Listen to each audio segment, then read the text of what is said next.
Sheltered is a strategy game. It's a post-apocalyptic setting where you're in a fallout shelter and you have a family that you need to look after, and you have to try and keep them alive as long as possible. You have to scavenge for food and water and other items. You'll need to fix systems, craft new objects for them to use, and keep yourselves going as long as you can.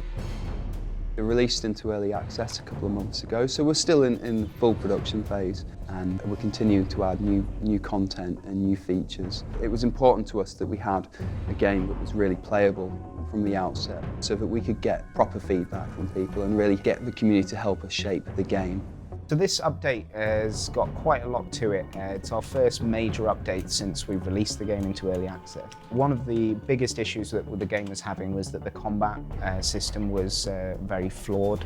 Combat is something that we wanted to really kind of update since launch, and it's the thing we've probably got more feedback about than anything else at this stage. We have overhauled it completely. The UI has been brought in line with the rest of the game, so instead of having this bar across the bottom of the screen, it's now on a context menu, the same as we have in the shelter when you're interacting with objects. We now have disarm, so they can disarm enemies when they're equipped. They can steal items from enemies. They can use items on themselves, like bandages and first aid kits. We've added in a status effect where you can start bleeding if you take a bad hit, and this will mean that you'll lose health. We have also updated the AI. Before, there was virtually no AI for the combat for the NPCs. They would just continually attack you, whereas now they will feel like they're actually trying to be a real person rather than just attacking you for no reason. So the AI should give combat a much nicer feel. We also have added quests and scenarios which allow the world outside of the shelter to come to life a bit more, and for you to feel that things are going on outside of the shelter without you, basically. So the world is alive. Expose the reason the family are living in the shelter, why they've retreated down into the shelter, and why the shelter gives them the security and the protection they need to stay alive. Quests are encounters that you have that have a specific little story to them. You may come across people that are in trouble and they need a little bit of help from you. You might come across people that are just looking for a specific item that they want and that you may have, and they might be able to give you something of greater value to you in exchange for that. The scenarios are when you have someone visit your shelter and they request help rather than you finding them out in the wasteland.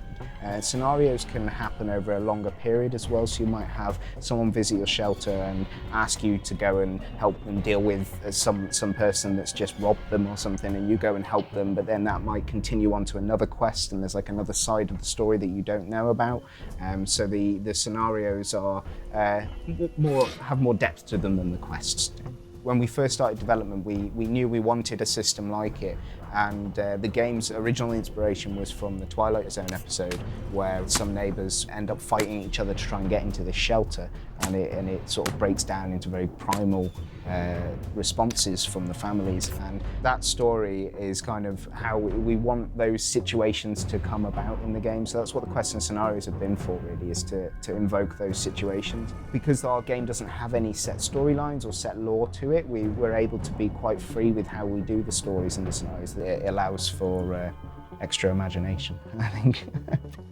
We've decided to remove the fog of war.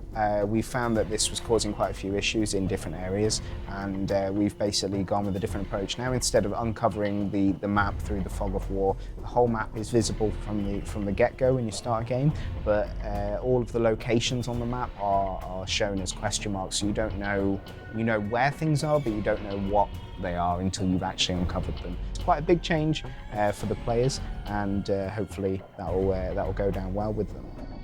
With this update, we've also added junk items. These are just extra items that have no direct use in the game. They can't be used to craft anything, but they can be used in conjunction with the recycling plant that we added in the last update to break them down and get some base items like metals and woods and plastic, things that people have been suggesting to us that they've been having trouble finding certain playthroughs. So having this option of finding junk that you can turn into stuff that's really useful, we think will really help the user.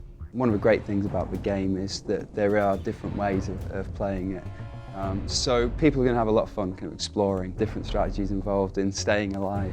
We're continually updating it during early access. We've got a lot more to come, and it should really help to mix things up. There'll be new strategies to try, new gameplay features to explore. So there'll be a lot to do, and we're listening to your feedback. So if you want to kind of let us know how you get on with it, please do get in touch and get involved in the forums.